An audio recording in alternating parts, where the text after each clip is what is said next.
guys, it's going to be a great episode today. It's going to be a very cold episode. Yeah, that is Hoe lang deze uitzending gaat duren. Oh, Bas. Maar dit is geen media.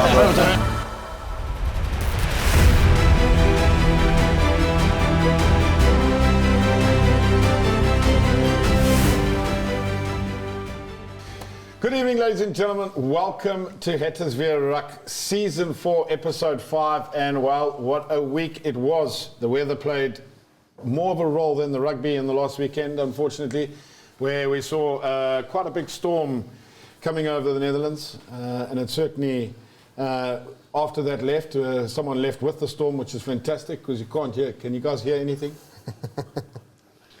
No funny comments or anything like that from our good friend Ereklasse, who's not here this week, and we will certainly miss him. Anyway, to the guests for tonight, the cracking show. First of all, the Oracle, Giel. It was your birthday on Sunday, so happy birthday, mate. Dankjewel. Dank jullie. But obviously, welcome to the show. Standing in tonight with all this information. As you can see, the show's well prepared tonight because Giel has been on the money.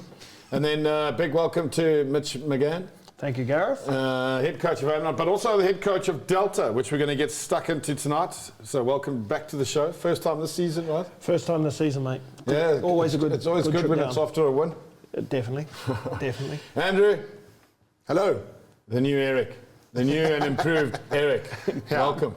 I'll promise to bring the banter on a little bit of a lower level than Eric does. Well, you did say that you don't have anything for tonight, and Mitch was like, oh, it's nothing new. Well,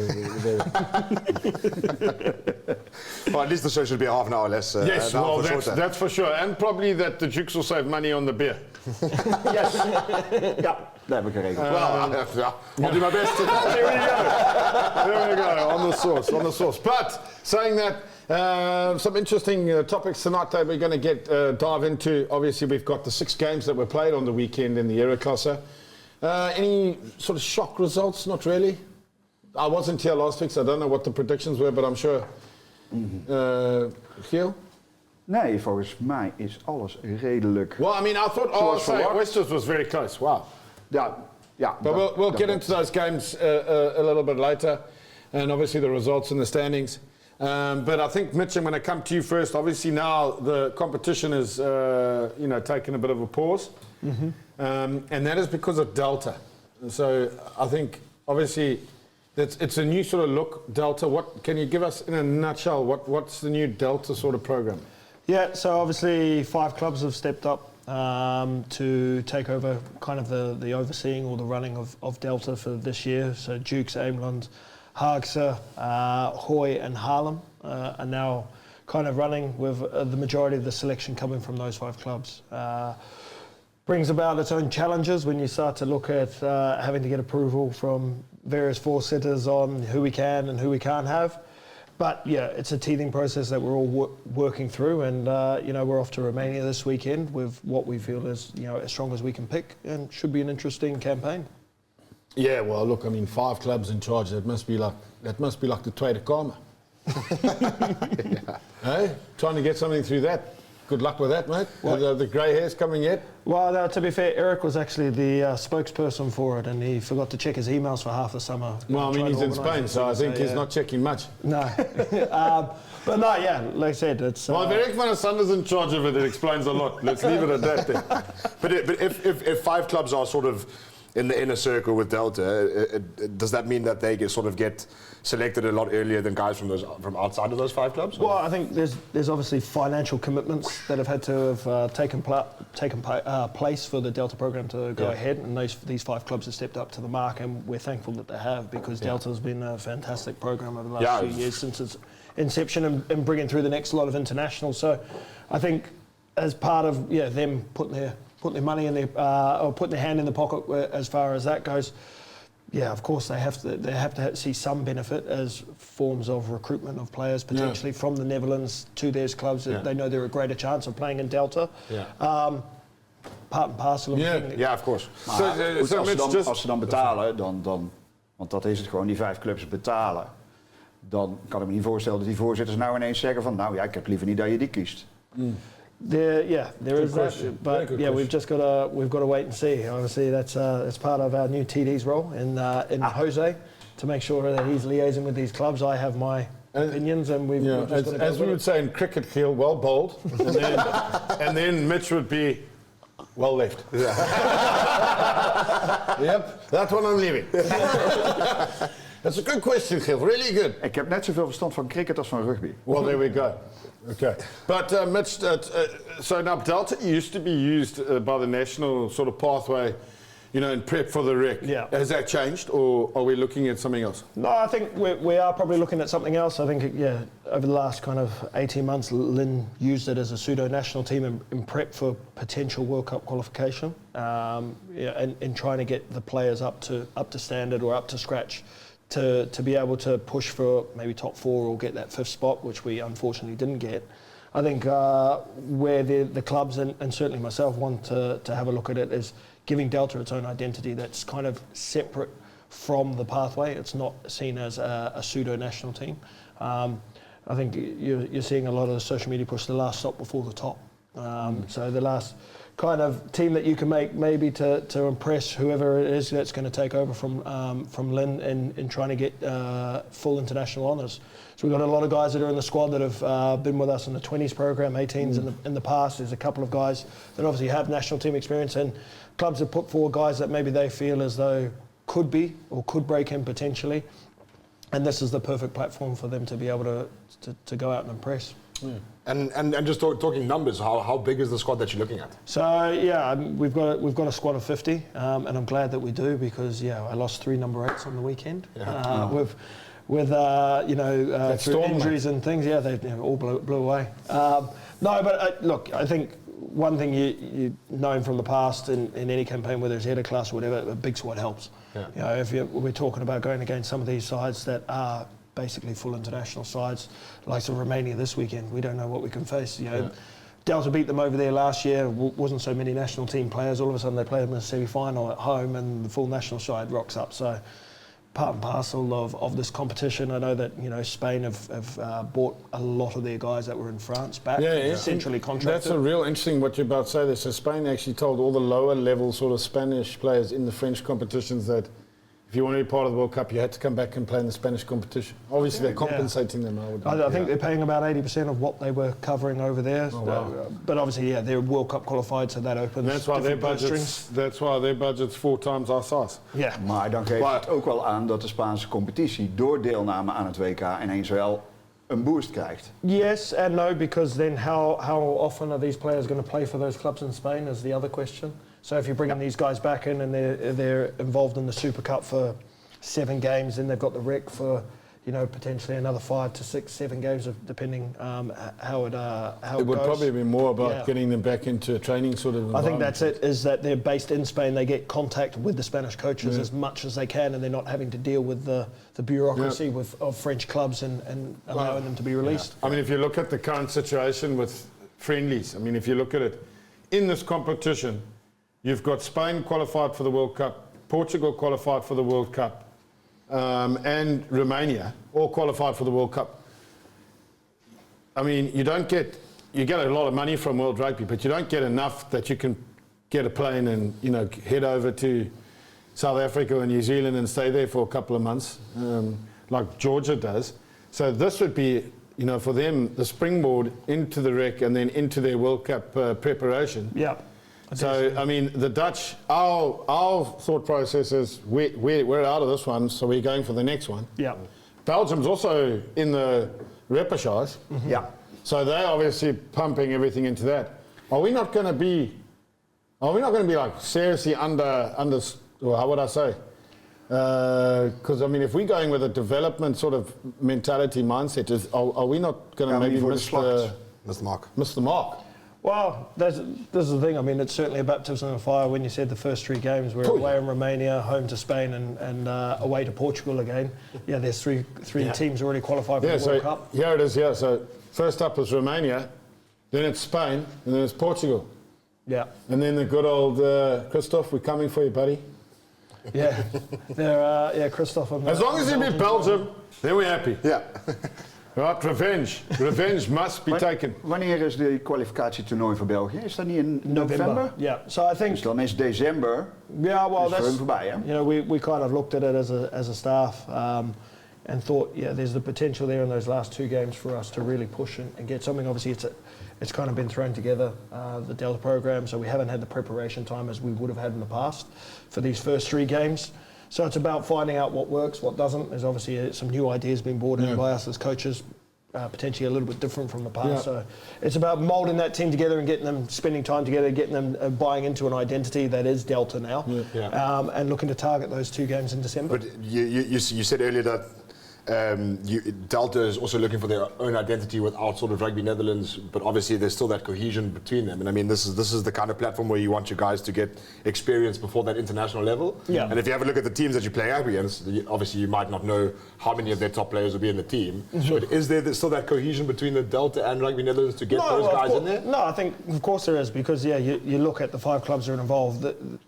In the past, the youth team, certainly the 20s and certainly the guys that are staying in the country have come from those 5 clubs as far as our full internationals go. So, yeah, it's a great learning opportunity, or it's a great platform for them to be able to test themselves. And like I said, we don't know who the new men's head coach is that's going to come in, and he's probably the first thing he's going to do is, can these guys stand up to the pressure that they're going to face against Romania, a full Romanian internationals, a full Spanish internationals. It's a great opportunity. Let's not get it wrong. It's an opportunity you can't miss if you're a rugby player in the But country. I think what I reckon is that we're going to park, because we'll come back to it, because I think we've got more questions to ask you about that, and also obviously the under-18s and under-20s. But let's get stuck into the Ereklasse games from this past weekend. We'll come back to the Delta situation, because I think there's a lot of stuff there, but I want to see some rugby. So first of all, RRC against the Oysters.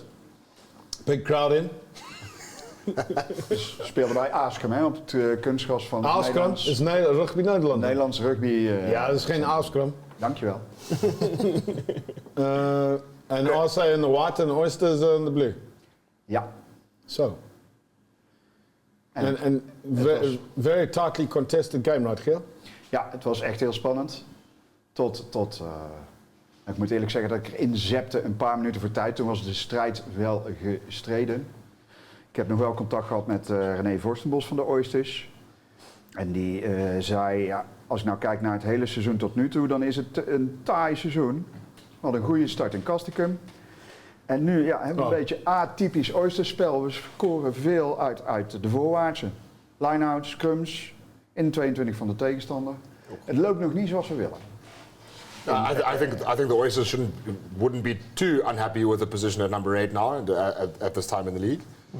They were fighting for bottom spot last year, and they just won that last one against Breda to stay in the Ereklasse. So I think at this stage in the league they should be, obviously not happy, but also not sad of position number 8. Nee, hij had het ook niet over de positie. Hij zei het spel kan beter. En dan bedoelt hij vooral vanuit de backs. And especially if you've replaced 40% of your squad. Yeah. Well, traditionally the Oysters are known for their kind of jouet, side to side, certainly through the back. So for them to be looking at developing a forwards game, obviously a bit of a change of tack. So maybe those that have been following the Oysters for a number of years, it'd go against the grain, sort of.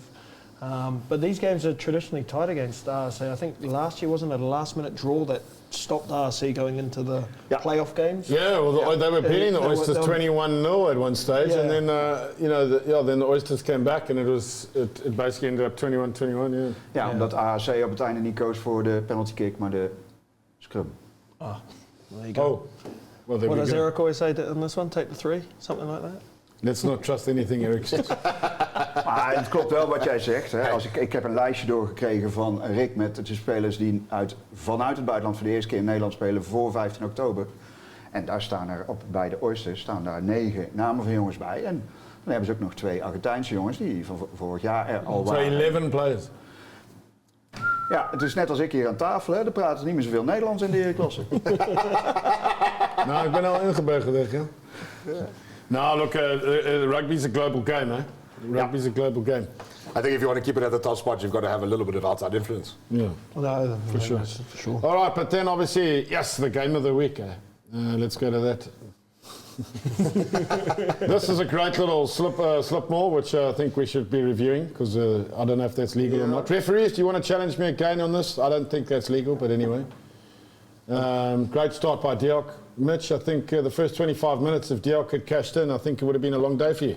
Yeah, no, I definitely think it was. I think, having a look at the stats, on Monday morning, I think we had about 10% possession and 10% territory in the opening 30 minutes and gave away 8 penalties. We were lucky to only be 5 points down. I think the game turned on this moment here. Open line for one of their imports, and he's managed to leave the ball behind. And then after that, we kind of hit our strides. Majority of the rest of the game was played in the DIOK half, and the boys capitalised. And certainly it hasn't been the start that maybe we would have wanted.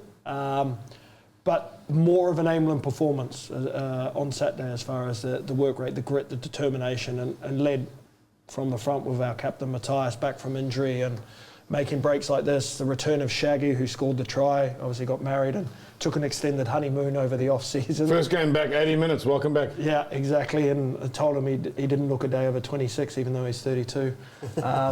Hoping to get him to stay a little bit longer, but and then Ryosuke's influence on the game grew as the game went on longer. He was outstanding. He was great little player. This is staying in the fight, falling, not giving up, back on the ball. We'll see someone jumping in the background there. Our new director of rugby, we're really pleased with that one in the background there. Stormy a little bit. Storm wasn't happy. Yeah. Well, to be fair, it's but I didn't eat his pie though. I didn't eat his pie. Stormy, sorry, buddy. No, but look, it's always a tough day over in DIOK. You never expect an easy game going to DIOK. They've had a pretty good start themselves, so I think to come out of there with any type of a win and no injuries is always a bonus. So yeah. Giel, bringing you in here, do you have any information on DIOK? I mean, they've been close, not there yet. Something's just not clicking for them. It was a bit like Eemland as well. We lost 2 on the bounce, and the training's going well, the vibe's good, but there's just something not clicking. I mean, that can happen as well. Nee, ik heb dat niet gehoord, maar het is inderdaad zo. Als je kijkt naar hoe DIOK vorig seizoen eindigden, dan hadden we allemaal verwacht. Als ze die lijn doorzetten, dan worden ze zeer compatible. Maar dit is ook voor jullie gewoon een hele... En dat lukt net niet. Het is wel gewoon, zoals je zelf zegt, een mooi meegenomen, want de eerste 30 minuten heb je niks te zeggen. Ja. Maar dit is wel een heel belangrijke overwinning voor jullie. Want anders horen zij erbij en jullie er niet bij. Well, look, I think it's early season. They don't hand out trophies in October is the important thing to remember here. So, look, you can build into the season, as we've seen over the last couple of seasons. If you're sitting at the top, it doesn't necessarily mean anything. I remember a certain team that finished 4th and ended up winning the Ereklasse a couple of times. But on the other hand, Giel, you can get a nice poster like that on the wall that says you finished at the top of the league at the end of the round, but lost the semi-final. Ja, dat klopt. No one peaks. Voorlopig kijk ik even nog steeds hier. If I'm still sitting here at the end of the season and I'm wrong, and then I think I'll go and I'll have a photo with that picture, yeah? There you go. But no, moving on to the favourites, eh? Wat er ook gebeurt, wij zorgen voor een mooie foto. Yeah, there we go. The favourites, the Dukes. The boys of the Dukes. And we what? I need to drink rum, eh? Well, I played at the Dukes for 5 years. Didn't see a bottle, so. Oi, Fogarty intercept. These are great pictures. Eh? Didn't Eric complain about these pictures? Het werd niet gestreamd en dat was wel heel vervelend. Ik kon ook niet gewoon naar Rotterdam door omstandigheden. But I must say, this Dukes backed on really. Mees Foots, Milan van Tonga. The king of Brabant, with a try. Man. Mees Foots. Most probably one of the most underrated players in Dutch rugby. 100%. Yeah. Oh, no. But I'm still not 100% out. What position should he play? Dat is een hele mooie try. What a try! And look at that! Look at that! And that's a great little inside pass there. Was I right in saying that Tom van Ooyen's top try scorer for the Dukes so far this year? There we go, the magician. Volgens mij wel. Ja. Volgens mij heeft hij de 7 of 8 gedrukt. Rotterdam are playing the stack ball a lot more. Eh? I think with the backline that they've got, and I think that brings Will into the game brilliantly. I mean, he only needs half a sniff, as we've seen over the last few years. But I think his influence is growing on that team. Obviously, Feeler's there as coach now, but obviously Will and Sam have been taking the lead a lot in their coaching over the last couple of years, and you can see it there. Look, that team fights. They're missing a number of players, but I think everyone from the Dukes probably would have thought, with no Wolfie and a few others in there, it might have been a slightly easier. I think as a coach, when you've got Will and Fogarty in there. Yeah, but as a coach, you can't coach work ethic and attitude. Yeah. Yeah, that comes from within. Skill and effort. But I'll tell you now, that team, when they played at Eemland that day, every contact, the way they worked for each other, the way they fought, the way they fold round the corner, they get up, the way they interact with each other off the field, on the field, it looks like a solid unit. And to be honest, off field is just as important as on field if you get that right. Yeah. And you can see in that Rotterdam team, I reckon if you underestimate them at your own peril. Yeah. Unfortunately, they got the game claimed against Gooi, if I'm correct. So they down 5 points, all right, which doesn't make it easy. But I watch that space. If they can stay injury-free, I think they will definitely be there in their butt. Nou, dat was ook wel het commentaar van de Dukes. Hè. In het begin werd de Dukes gewoon weggespeeld. Stond het gewoon 2 tries achter. De einduitslag is 24-29. En de tweede helft die speelt zich gewoon bijna volledig af op de helft van de Dukes. Henry Vekemans was geweest. Die zei tegen mij, als het nog 5 minuten langer had geduurd, hadden we daar niet gewonnen. Nou pak je 24-29. Dat is gewoon heel erg close. Dukes misten ook Sione en Dylan. Maar die hebben goed. Ik denk wel dat die iets meer diepte hebben als Rotterdam. Maar ik vond Rotterdam gewoon... Ja. Het is gewoon een heel goed team. En zeker een kandidaat voor die top 4. En dan kan alles gebeuren. Ja. Kan alles gebeuren. Right. So, Andrew, you watched this game, Gooi? 100%. With close eyes and at work for 5 minutes when I was there. But Gooi, obviously the other team that's really pushing hard and doing well. I think it's good to see them up there. Sander, Reinhard and Grigor doing a good job there. Or Sander van der Loos. Sani. Right. Really good job. This is try of the weekend for me. What a pass. What a pass. Look at this, sir. Look at this. Watch. And then still one man to beat. Whack. Sidestep in the 5 meter and he's over. Individual. The pass and then, one pass to the edge. I think Jonesy might have something to say about this. Transfer the ball, Jonesy. Transfer the ball. A great try there. When you're that quick, you don't need to. He is that quicker. Jeez. Athlete. Matthew Jones. But it's great to see Gooi playing some good rugby and back after last season. Also a massive squad. Future team also doing really well. And playing some good rugby. Look, I think, Sanders new in. It was his first, or not new in, he was there last year as assistant, but he stepped up in his first head coach role and worked really hard behind the scenes. Obviously, we work closely with Sander at the academy and see him most days. And look, I think when you've got quality operators like they do with, the likes of Dan and T, who's, both back fighting fit, and they've recruited really well, and they've got some good young kids pushing, like Kian Vos coming off the bench after, playing a little bit in the futures, and he's coming in and he's rip-roaring, scoring tries left, right and centre as well. And it's scary, the size of him and how big and powerful and how high the ceiling is for him at only 18 years of age. Yeah, but I think also their maul was really impressive. They scored 5 more tries.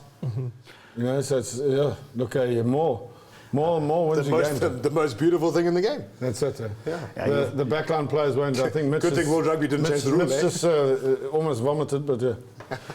Je hoeft maar naar de stand te kijken. Ze hebben gewoon 5 wedstrijden, 5 wins. En Sander zegt het zelf ook. Nu wordt het wel crunch time. Ze krijgen nou de Dukes, Eemland en Haagse. Dus hij zegt het in de Gooi en de Eemlander. Het wordt op de trainingen dus hard werken aan de finesse. Dus nog een stapje erbij. Maar ja, je kijkt naar de resultaten, je kijkt naar die beelden. Het is gewoon echt een top contender. Ik vind dat op dit moment. En jij zei al, er is nog heel veel tijd tot de laatste 4, maar wel een van de duidelijke favorieten. Ook gezien de diepte in de groep. Yeah, definitely. No, I think they did their recruitment really well. I think, and also obviously, I think at board level they've had a few additions, which has made a big difference within the club. So congrats, and it's long may it continue. When you see clubs do well, you want to see the other clubs follow suit and try to get to that level. So, let's hope that we have a real close fighting top 4, top 5, top 6 clubs. So the last episode I was here, you said that it's quite easy when you wake up on a Saturday morning to sort of decide who's going to be winning that day and whatever. But Why is that? Well, why do some of the clubs pull away then from the other clubs? I think there's a big difference between if you had to look at if we quickly go here. Then if we go look here, okay. So if you had to take those 6 clubs, right, the top 6 was Rotterdam, and maybe DIOK in there, okay. But and I mean Hoek van Holland, you could probably sneak in there as well. Okay, but the rest, I think you probably, if you had to wake up, if you're one of those top 4 clubs at the moment, top 4, I think if you had to wake up, most of them would say, okay, we'd beat the bottom 4 pretty comfortably. Yeah. Ja, daar moet je geen punten in laten liggen. So my follow-up question is that a structure issue or just a personnel issue? I think. Oh, but both. I think. Look, I don't think you can say one thing. I think also depth. I mean, for example, Eemland going to Hoek van Holland, losing to Hoek van Holland, but having 60% possession and everything like that. We should never have lost that game. But that can happen. But that also happens because your mindset is you're going there thinking you're going to win, and that's the thing. So and credit to Hoek, taking nothing away from them. Then you look at Oysters against RSA, always close. Yeah. But then if you look at Gooi against Hoek, 50, 60 points in Bussum. Yeah. So it can vary, but I think the biggest thing for me is that most of the time the top 4 clubs, if they're not playing each other, like Sander's saying, now it's crunch time. Yeah. Now it's crunch time. You're playing the top 3. I think this is where we probably have to have a look at, and I've been saying it for a while, I know you have as well, Gareth, but I think we need to have a look at the overall structure of the Ereklasse. For me, 12 teams is too many. I don't think the strength is there. If you have a look at those sides that are sitting in the top 4, 5, okay, maybe not so much Rotterdam, but it's certainly like Hoek and DIOK. Very, very strong youth coming through. They've got strong youth pathways. They're all sitting with future teams in there. They've got Colts teams sitting in the plate or in the cup competition.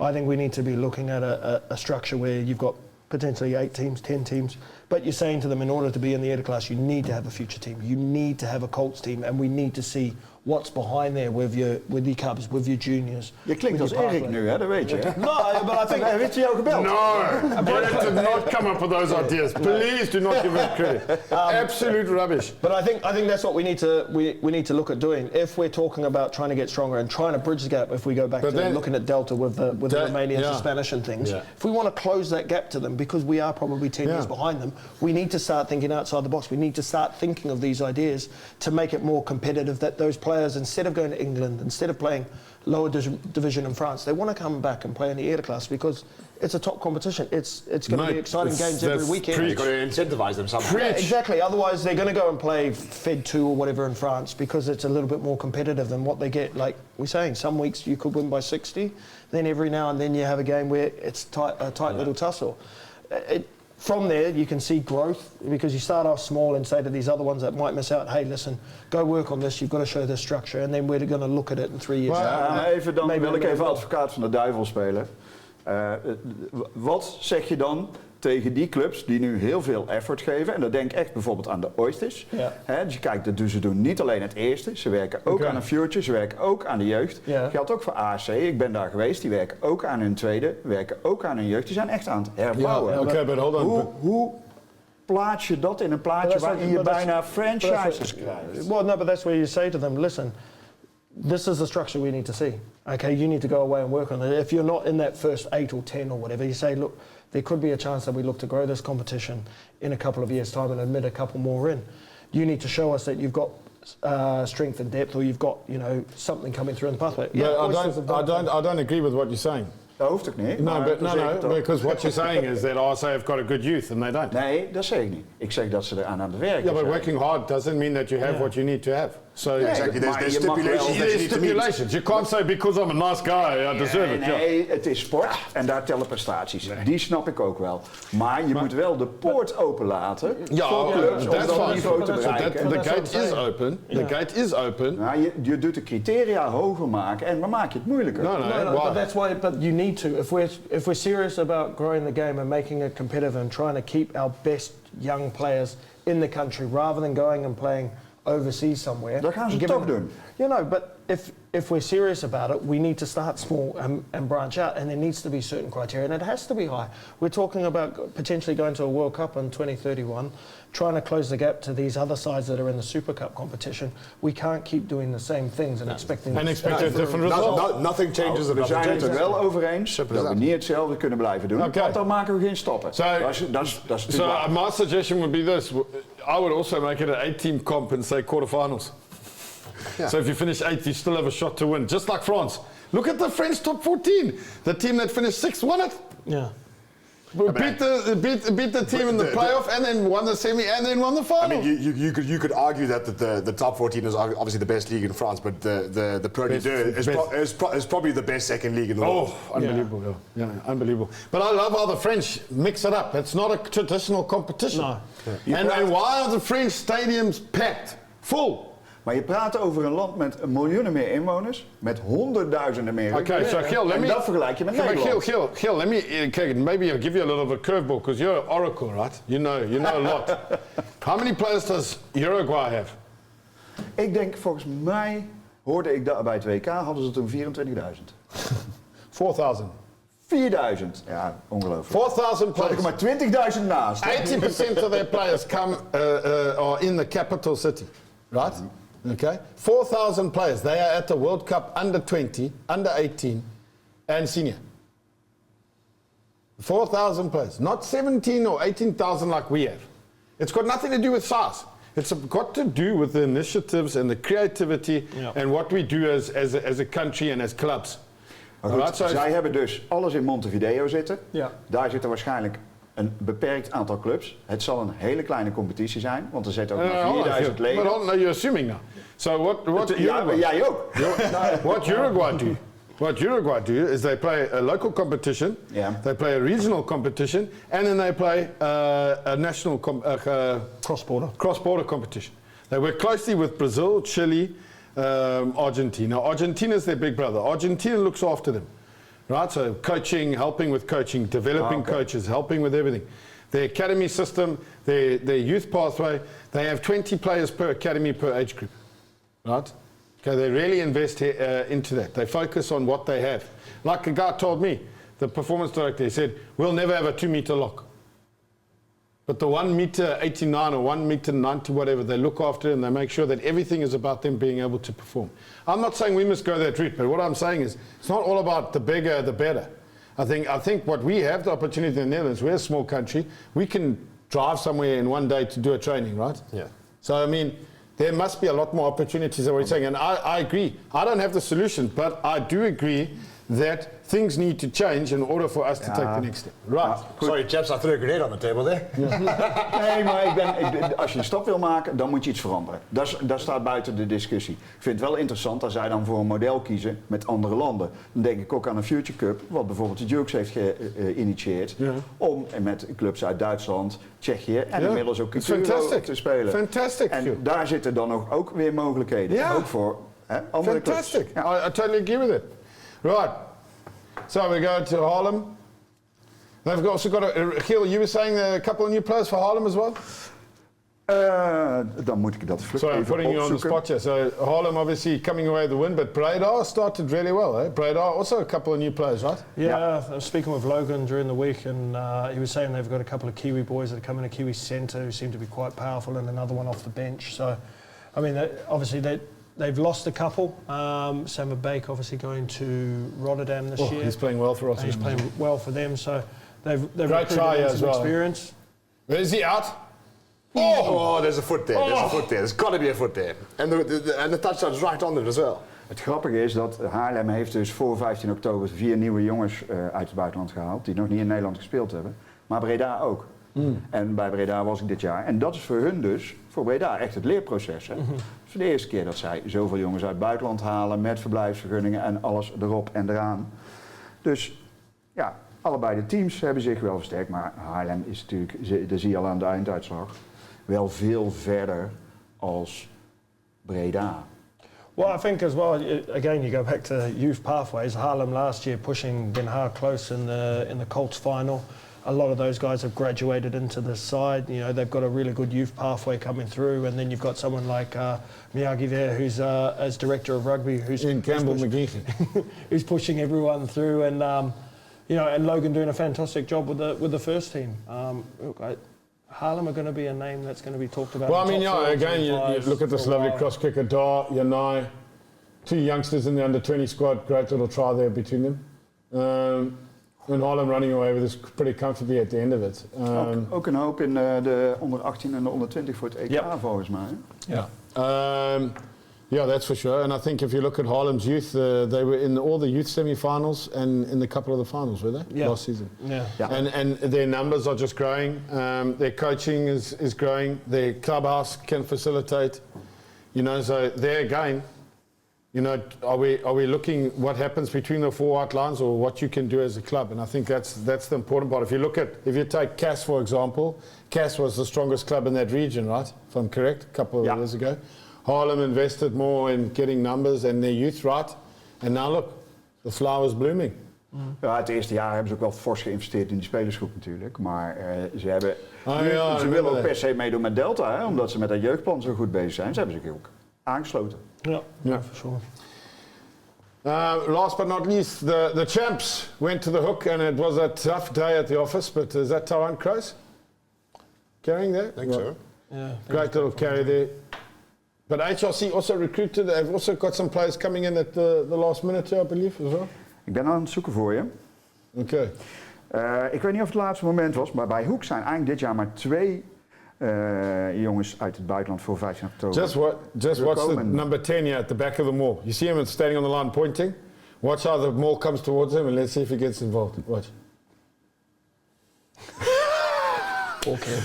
Classic back. I'm not getting in there. And he used to be a proper Kevin, sorry, but yeah, great defence, double shot there from the Hague. Sorry, Giel, I interrupted you. Dat is helemaal niet erg. You were saying some players? Ja, bij Haarlem, eigenlijk, of bij Hoek dit jaar maar 2 jongens voor 15 oktober. Dat is Ethan Stratton en Isaiah Niomata. Dus eigenlijk hebben zij die groep goed hetzelfde gehouden van Holland. Met Kees is dan van continuity. En ja, Nou, Den Haag wint wel, maar het was niet makkelijk. Nee, het was niet makkelijk. Yeah, the Hoek is a great place to go to, especially when the wind's blowing.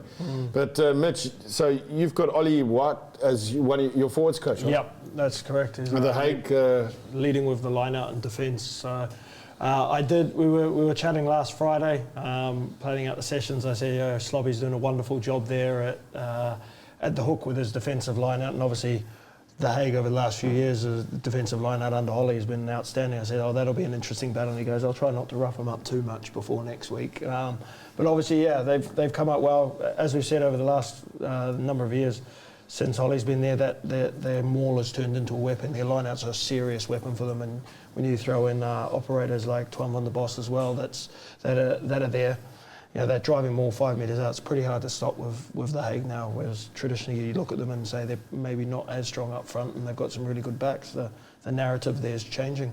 Yeah. Sorry, you said he's the forwards and defensive coach for Delta? Yeah. And does he play as well? No, unfortunately not. Although there were at times after we lost 3 number 8s this week, I was looking going, you might have to bring your boots. Okay. Take your boots, Ollie.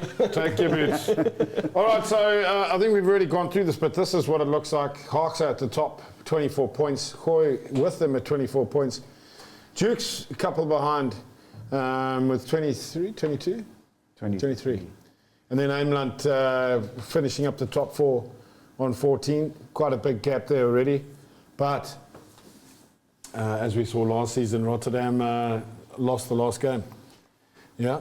And then at the bottom of the table, RSA at the bottom there, Bradar, Cass, Hoek. I thought Hoek, you wouldn't expect him to be there. But Oysters, like you said, Andrew, they should be happy there. And they should be. Yeah. Last year they were at the bottom, so they have improved. And I still think DIOK's going to come good, and like I've already said, I think this might be the closest Ereklasse we've had for a while. Yeah. I really think that you've got a couple of runaway horses at the moment, but I think they're going to be pulled in. I think it's going to get tight. Dat denk ik ook. Ik denk dat je, als je kijkt, Eemland DIOK, nou is het ineens op de ranglijst een groot gat, maar het is maar 4 punten. Het is maar 5 wedstrijden. Er komen gewoon nog Ik denk dat ook de Dukes bijvoorbeeld kunnen nog... Oh, DIOK, Haarlem, DIOK uit, Haarlem uit. No, not with you, Duke stop. No. No, I think all the sides are playing. All those top 4 sides are playing each other in the coming weeks as well. So you got Haagse Hoy, Dukes Eemland. And I think there's a big interchange. You've got to there. ask the question, right? You've got to ask the question. You know, I don't think someone is thinking about competition. Because what's happening at the moment? All your best players are playing in Delta, or your up-and-coming best players. You've got the under-18, the under-20s competition, the Euros coming up, and then you put the biggest games against each other, all in the same window. I think, people are not talking to each other. Yep. But anyway, on that note, well, I got one question before we end the first the break, right? Because we had a lot of talk about all these new players coming into, but we sort of missed the Dukes, all of the new guys that have landed here at the Dukes, Giel. Yes. How many new guys have landed here at the Dukes for the season? Zoek ik gelijk voor je op, Andrew. Maar Je hebt er een zijn bas. er dus maar... zijn maar drie nieuwe jongens bij de Dukes uit het buitenland. Ja. Drie nieuwe. Dat is Javon, die net gekomen is. Brad, Sione, die nu geblesseerd is. En Patrick Sialau speelt nu ook mee, maar die was vorig jaar al. Die is al eerder in Nederland geweest. Dus eigenlijk haalt de Dukes maar 3 nieuwe spelers I voor love how you 15 have all oktober. these little loopholes. It's media trained. Yeah, media training. Yes! So on that note, Maar niet voor het is weer leuk. on that note, ladies and gents, we'll see you after the break. Don't go away.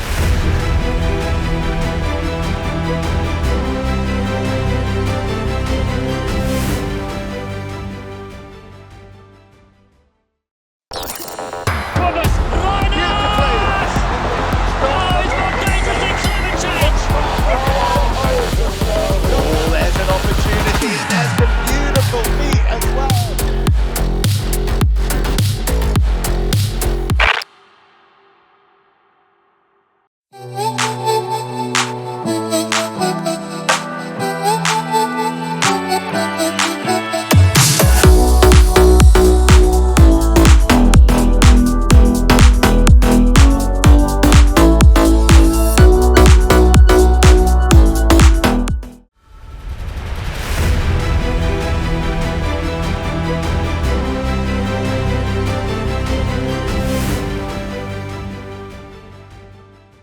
Welcome back, ladies and gents, to the second part of HIWR Ruck. And firstly, I want to start with, to all the referees, it's the week of the referee in the Netherlands, and we would like to say from HIWR Ruck, but I think from everyone in Rugby Netherlands, thank you to all the referees and the ARs and the fourth officials and anyone that's involved with educating the match officials or any part of the match official sort of family. Thank you so much for what you do for the game.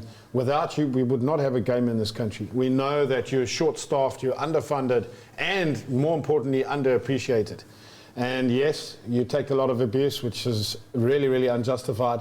But once again, from HIWR Ruck, and I think from all the coaches, everyone here, thank you so much. Week of the referee. Please, ladies and gents, make sure this weekend you should always have respect for the referee, but extra special respect this weekend and make them feel welcome. Some of them like chocolates in their changing rooms and stuff like that. Maybe a little bit of Gatorade. But at the Octopus, what did you say? You put some glasses in the changing room. Thanks, Gareth. So when I was talking about the glasses, I didn't mean the clown glasses. No, the I big thought you ones. meant beer glasses. Oh yeah. Clip it off, boys. Clip it off. Clip it off. No, keep it in. Keep it in. Right, so anyway, we coming back. The devil's advocate, Giel, is back. And he's going to talk about the under-18s, the national under-18 team, which are prepping for the Euros, correct, Giel? Ja, ik heb Ralf Amelink gebeld. Die is teammanager van in ieder geval Nederland onder 18. Oh, Ralf, what a guy. Die spelen vanavond een laatste oefenwedstrijd tegen, dan moet ik even kijken, de South African Rhinos. Coach van het team is Alex samen met Vuga Taggi. Dankjewel. Dankjewel. En Johan Hartwigsen. En het wordt spannend voor de jongens, want zondag worden zij allemaal gebeld. En dan horen ze welke 32 in de laatste selectie zitten voor het EK. Daarvan zullen er 6 non-traveling reserves zijn. Maar zoals Ralf me vertelde, ja, de kans is wel erg groot in zo'n zwaar toernooi.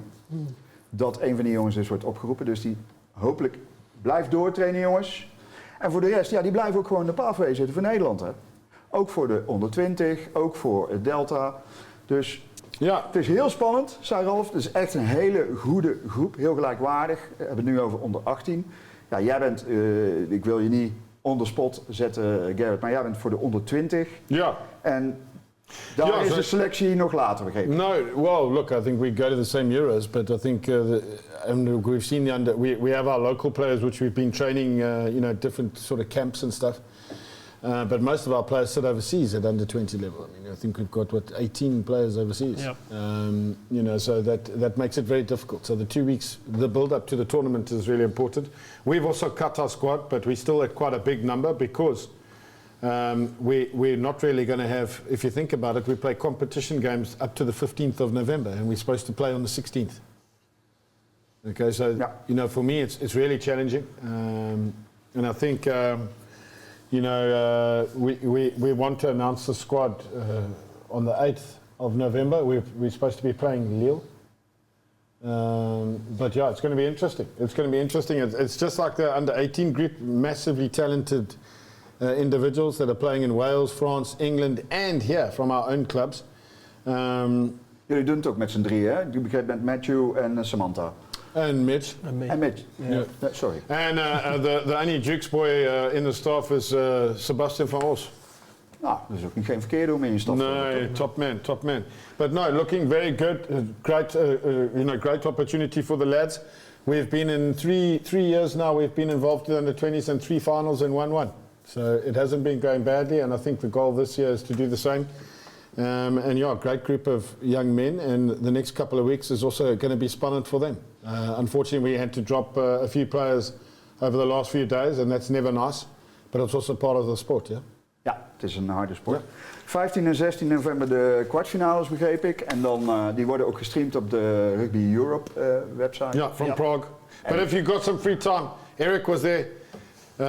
Busful. Busful with the Dukes boys. Yep. Ja. So please, it would be great to see more people We come. gaan nu Please een come week to Prague. later naar de Four Nations Cup. Dus die zijn er dan niet. Maar als je die, dan is het gelijk 15, 16 november. Dat is een soort kwartfinale. Ja, from hè? Dan 15 is het to the winners, losers 26th. al, hè? Yeah. Well, everyone plays all the way through. Obviously, it's just and then it's ranking games after that. Obviously, winners stay on. And So, I mean, if everything goes according to plan, we should play Switzerland first.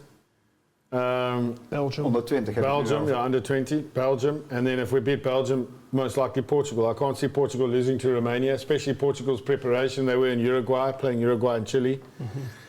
So I'm expecting them to be extremely strong. And Belgium, I think, are going to be really, really, really tough. Yeah. Ja, ik begreep onder 18 begint tegen Duitsland op de and then Spain, I think. 15e. Yeah.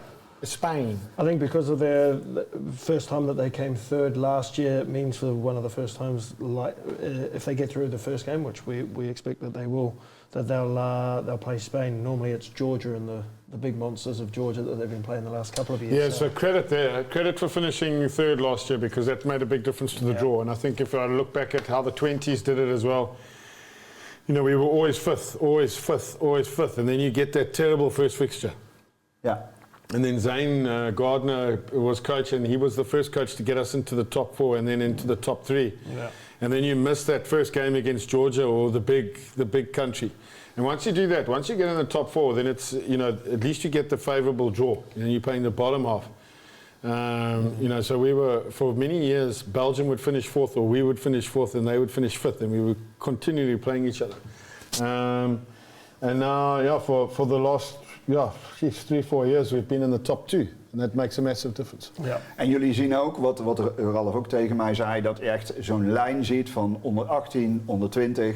En als ik jou dan hoor, dan ook uiteindelijk weer een doorstap naar Delta. Want daar ben je nu ook verder aan het kijken. Exactly. No, that's the way it should. So that we're producing the talent. They're well-rounded in what we want the Dutch DNA to be, and then into the senior selection. Yeah. En het is ook niet zo dat de jongens die nu het toernooi niet halen, dan geen kans meer hebben in die volgende selecties. Natuurlijk hè? niet. No. We started the under 20 program with 65 players. 65 players. It's a lot of players. I don't think the door closes on anyone. If you don't want it to close, it won't close. But I think what I do think is that the pathway is working extremely well. All the coaches are online. We all communicate. We all know the players. We track the players. Dino Bozic does a fantastic job on monitoring them as the SNC and performance. overseas players and local players.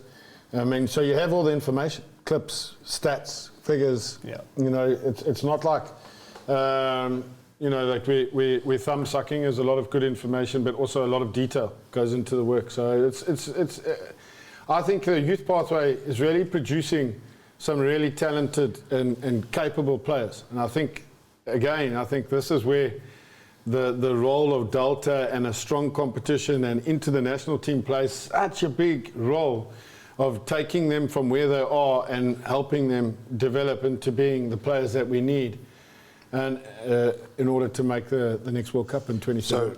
So you've spoken about the DNA that you guys are trying to instill in the group, but how much does it leave for the coaches at under 16, under 18, under 20? Well, we're all in line, eh? Yeah, so is it the same structure? So 16, 18, well, we don't play the same structure exactly. There's obviously certain things that we focus on and certain fundamentals that are key. And if you see the attacking game in the Netherlands is getting better and better. You know, the players are getting more physical, so they're able to control the contact, they're able to offload it a lot easier.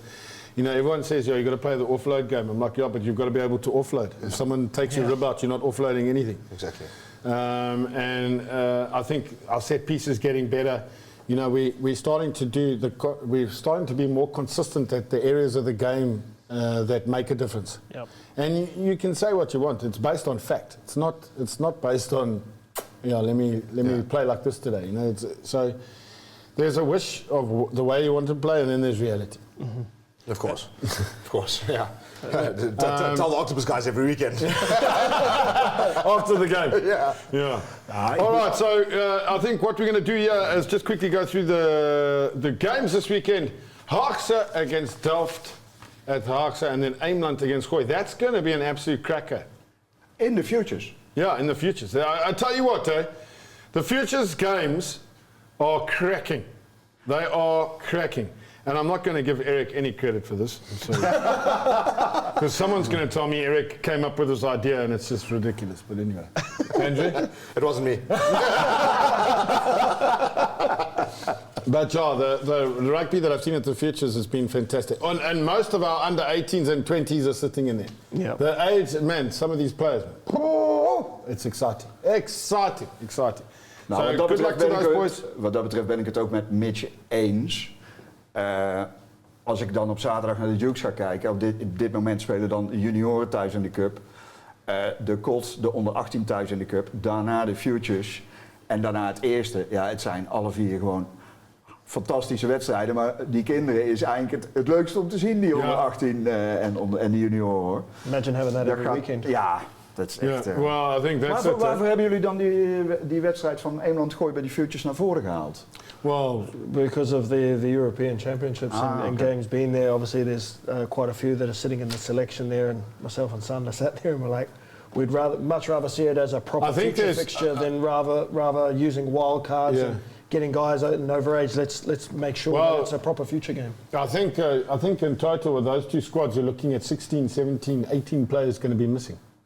Ja, het is nummer 1 tegen nummer 2 in de future.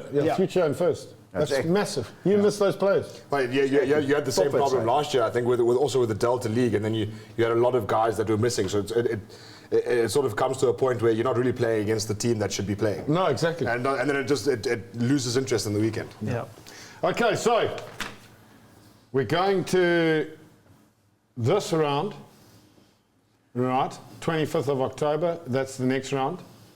So obviously it's Delta this weekend in Romania. So that's what we're going to be predicting. So we'll come back to that. I think let's quickly finish off with Delta. Obviously Mitch off to Romania this weekend. If we look back here, Romania. Then you've got the Iberians at home. Then Portugal away for the weekend. And then Brussels at home, and then away to Bohemia. Prague. To Czech Republic, yeah. So I'll be spending 13 days in Prague with the 20s, and then go back there for a couple of days afterwards. So. Christmas in Prague, mate, nothing like it. Yeah, my wife really loves me. Your wife, well, she must, mate. She lets you do all this, eh? Neem maar mee naar Praag. Dat is echt een geweldig mooie stad, hoor. Yeah. Well, we've been there a couple of years now. We've seen the ins and outs of Prague. Yep, definitely. But so coming back to Delta, I think what's important here is that what is the end goal of Delta? Like what is the? Well, I think with the new direction, it's giving the young guys a chance. So obviously we know, and seeing what the under-20s championship's like, that step to go to full international is massive. When you're coming up against guys that are playing in France in the top 14, or some playing in the English Premiership and things like that. Our guys and some of these other young guys, sometimes that's a bridge too far for them and they fall by the way. I think looking at it and looking at when the Super Cup was first brought into inception, it was seen as a bridging or a stepping stone between the 20s and the rec. And I think, with these 5 clubs taking over under the guidance of Rugby Netherlands, I must add, that they want it to be seen as that as a tool to bridge that gap for some of those players that are staying within country. Look, we're not going to go out and make any brash statements that we're going to try win this within 2 years or anything like that. I think so long as we keep producing players that are ready to play at the rec, I think that in itself is a success. Last year they made the semi-finals for the first time, and it took a massive amount of effort to get some of those players back from university to come and play in preparation for those games. So I think, if we can win 2 games and we sneak into a semi-final there en beating Brussels en Prague, I think that's successful. Great. En dan is het een logische stap voor de jongens die dan vanuit de onder 20 komen naar Delta. Yeah. Exactly. Another interesting thing from last week was if you saw Vickers Meyer and Max van Hilst made the team of the week in Superbucks. Cardiff, the Cardiff battle, and they were outstanding. Yep. Outstanding. That's Dutch young talent coming through the academy system, playing in the Ereklasse. Kom allebei van het gooien. Yeah. And then they also played starring roles over the last couple of years in Delta as well. So you can see that this So is what they're there's Die ontwikkeling van Max in Wales was ook echt spectaculair. Hè? Yeah, definitely. Giel, I actually want to ask you a few questions about referees here. Okay, all of you. Okay, so how much do you know about what's going on with referees in the country? It's the week of the referee and I'm putting you on the spot. Ja, maar dat is niet erg. Wat ik ervan hoor, is bijvoorbeeld dat zij verrast waren door het feit dat nu heel veel eerste klasse teams ineens op zaterdag spelen. Dat ze daardoor moeilijk, dat heeft hen verrast. Dus daardoor, met die scheidsrechtersindeling, loop je nou wel, en ik kan me voorstellen ook voor de mensen van de bond, loop je nou wel tegen een knelpuntje aan. Dat zou meer doordacht zijn. Ja, we merken allemaal wel, in dit land vinden we allemaal dat we alles kunnen zeggen. En ik heb daar een hekel aan als dat ook tegen rugby-scheidsrechters gebeurt. Want daarvoor ben ik gestopt in ieder geval bij het voetbal. I'm going to rephrase my question. Right? I don't want to have problems with the referees. Do you know any fun facts about them or positive things about our referees and what's happening in the country with them? Do you know anything?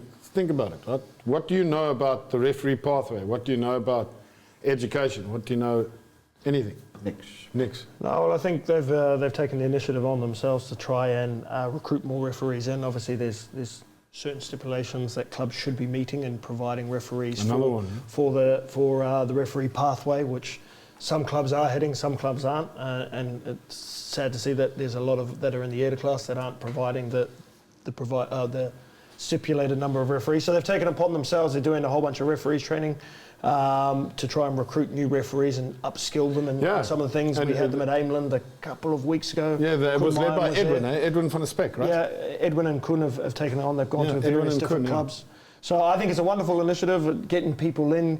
I think we've seen this year from our club, Remco de Bruin obviously is not playing rugby as much, as father heads force-hitter and also a referee. 2 of them have... All right, okay, so I'm going to stop you there because you've given us 2 points there. So anything from your side, did you know? Well, I mean, I pick up a whistle every now and then, and obviously I love rugby, that's why I'm standing here. But the one thing I got to see after the game was one of the refs approached me and said, "Oh, listen, what we have a system is that you also get a coach, you get a referee coach, and then they come to your games and you can send them videos."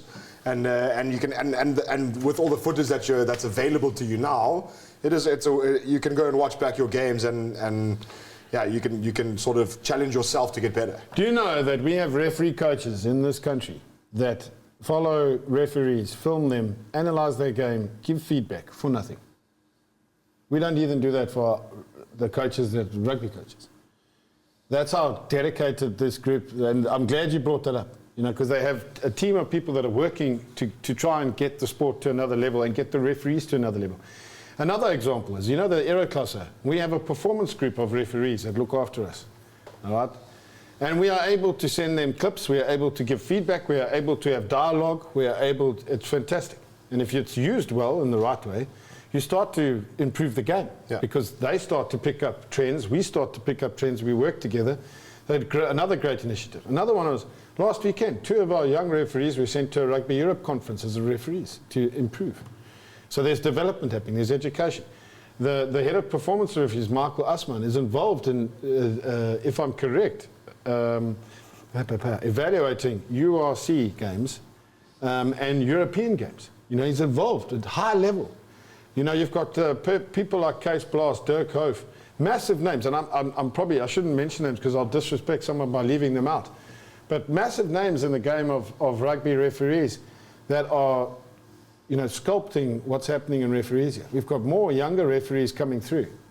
I mean, if you look at the RR, regional rugby, the amount of young referees coming through that are giving up their Wednesday afternoons to come and blow in the academies or the regions rugby, I think it's fantastic. Really, really fantastic. So once again, I think in the week of the referee, I challenge everyone from HIWR Ruck, actually go find out what's happening in the referee circles in your club. And if we can help improve it, I would seriously say get involved. Andrew, so actually, I think I might challenge myself here. I think I need to ref at least 2 games before the end of this season. Do you think that's doable? I think for you, for sure. No, I'm going to get a coach. I need a referee coach. Who wants to coach me? Giel? Yep. The devil's advocate? So I actually said, but just off camera, I said I've got quite a few questions about some of the things that are happening. And you spoke about trends, you know, watching all the Ereklasse games, and I thought of an idea to actually have a whistle watch. You know, you get all these programs with just talk about a law, and that's a question I want to put on the table. Like, so what I've seen happening in not just World Rugby but also in the Ereklasse. There was a game that I was watching. I think it was the Jukes against the Hookers, I think, and there were a few line-out plays that were happening, and the receiver at line-out, and he's stepping into the line-out. So if you guys, I mean, we were standing here with 2 of the best coaches in the Netherlands, and Gareth the host as well. So take over, Andrew. So you've got the receiver. It's quite quiet in here actually. But so you've got the receiver standing next to the line-out, and they're stepping in to become a lifter. So what are the laws that we're playing at there? Does someone have to step out to keep the numbers, or because I've seen a lot of tries being scored without that happening, and also teams getting blown for it? I'll plead the fifth. No, look, there's a lot of, that's why rugby is such a complex sport. There's a lot of rules left up to interpretation and the timing. So once the ball's left, people may enter the line-out and what have you. So the further back in the line-out, you can do those sort of things, because once the ball's left the hooker's hand, then someone can step into the line-out. If I'm correct, I might be putting myself under the bus here. Because I remember at the Junior World Trophy, I think we had law sessions, and my gosh, they changed. For me, I was standing there going, what? So the law changes for this year, right? So the 9 is not allowed to. You're not allowed to put pressure on a 9 at scrum time and around the ruck and so forth. But also the line out with about throwing skew. No, if you don't jump. So if there's no contest, so yeah, but it depends. Skew, it can be slightly skew. You can't throw it to the scrum off. No, yeah. So exactly, and also there was that lovely line out from the French hooker, and he just sort of passed it because then there's no contest because it's too quick. No, but that's actually changed now. You can't do that. So they've changed that. You have to jump. Okay. So it has to be something a pod. I didn't know. So for example, as a defending pod, I can't lift someone in the front of the line out and say it's skew. Yeah. It has to be an actual jump and contest. Okay. So if they throw to the back of the line out and I jump in the front, doesn't count. It doesn't count. So that's exactly what my question was. You can't just put a guy up in the front because realistically that's not a contest. That's not a contest. No. Okay. So, but listen, I think we must apologise to the referees because we didn't actually invite the referee on the show for referee. Misschien moeten we dat eens een keer doen. Yeah, well, it's a week of the referee. I thought someone was on the ball here. Maar dat ligt aan de organisatie. Ja, organisatie. Erik van der Sander. But yeah, apologies for that because we should have had a ref on here because these are great conversations. Yeah. So I think for the next show we should get a ref on.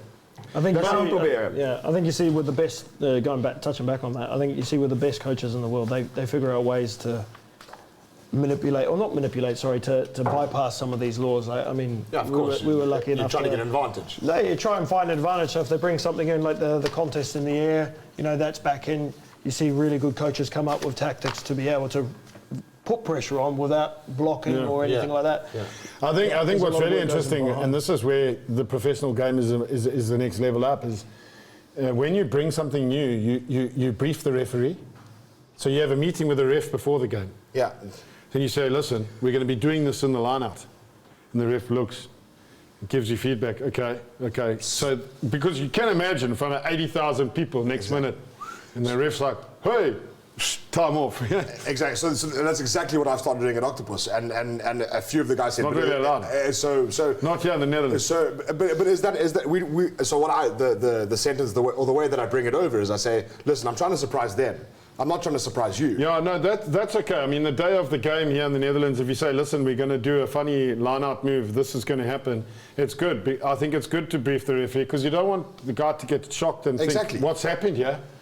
And then it puts pressure on him, and then most of the time they don't want, it's nice that you make that stuff.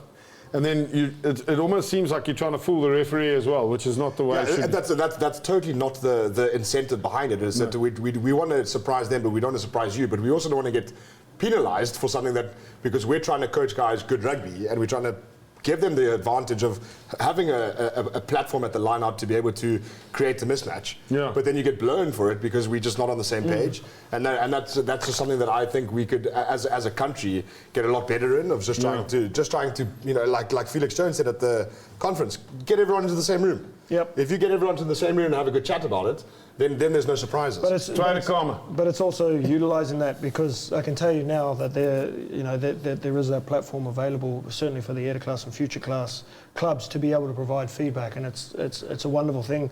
The referees are getting feedback on their performance, or Michael's getting feedback on their performance. He can start to see trends and things. We can start to see trends. So basically, I'm coaching to lower level. That's what you're saying. Yeah, well, look, I think if you're that understaffed and underfunded, the goal would be that every level in the Netherlands should have this. But the fact of the matter is we can't afford it, and people have got jobs, and if you think about it, these referees get nothing, eh? Ereklasse referees. Nee, maar dat is ook... Als je kijkt wat gebeurt, is heel erg knap. They maybe get a little bit of field money, but let's be honest, there must be a serious change in terms of let's look after them, let's get them, because if we look after them and invest in there, the game also grows. Yep. But we're talking more than Eric. And it's a lot of English for people to follow, so sorry for al die buitenlanders. En ik probeer nog een beetje Nederlands tussendoor te gooien. Maar al die buitenlandse spelers, dan gaat het ook Engels praten. Ja, maar Duke zit heel veel, hè? Hele bus. Hele bus, hè? Het zijn maar drie, hè? Duke heeft maar 3, jongens. 3 nieuwe jongens. Okay, so into the games. You know the rules. First game, Breda against Rotterdam. Yeah. Breda. I'm taking over the position of Eric. How many beers have you had? Hey! There's some stuff in there. Right, Mitch? Rotterdam. Giel? Rotterdam. Ja, Oysters tegen DIOK. I'll start that one off. DIOK. DIOK. Yep. DIOK all the way. Interesting fact from Giel here is it's number 7 against number 8, 1 points difference. But yeah, DIOK will be too strong for my opinion. René zei tegen mij dat de Oysters de komende week echt gaan werken aan die dingen die beter moeten. Ze zijn duidelijk beter geworden in de voorwaarts. So what have they been doing? Oysters. Working on the stuff that doesn't work. Oysters. No, I don't understand that comment. Seriously. How's that comment? We're going to work on the stuff dat nog beter moet. Oh. We gaan daar hard aan werken. Oh, okay. So I ook zit de stuff that... Het is een Nederlandse programma, guys. Hoe lang woon je in Nederland? En ben jij nou ingeburgerd? Ja, ik ben al ingeburgerd, hè. Ik ben Nederlandse paspoort. Ik zeg Oysters. Ja? Ja. Okay. Maar geen 5, hè? The big one. The Dukes Eemland, number 3 against 4. 13 points difference. You just had to put that in there, didn't you? Yes. Eemland all the way. Yeah. Dukes all the way. Yeah, of course you would say that. Unfortunately, I'm going to have to swing the way of the Dukes. Yeah, that's all right. We expected that. I think, Delta 2-2. game that weekend as well. So we're selecting all the Dukes players. But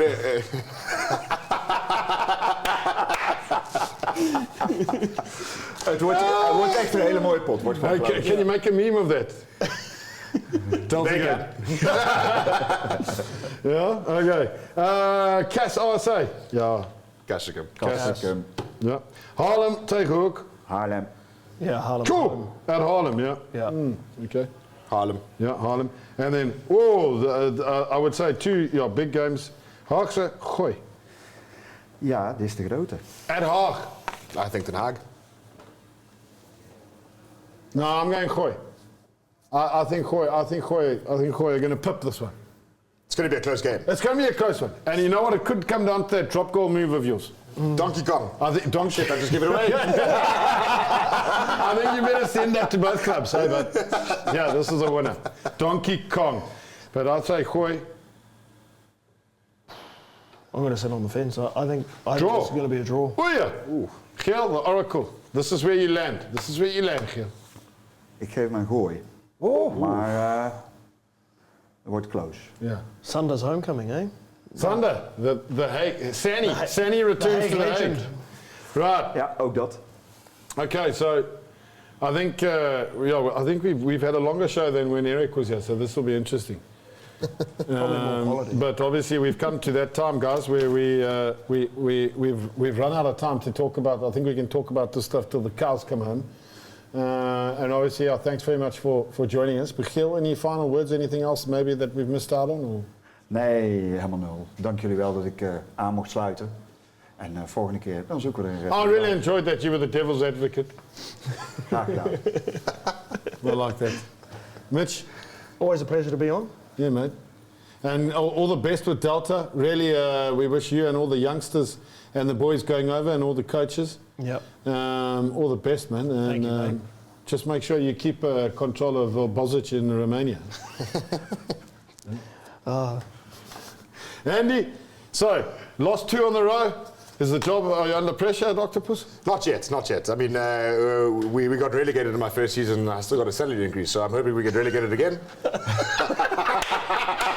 Yes! Man!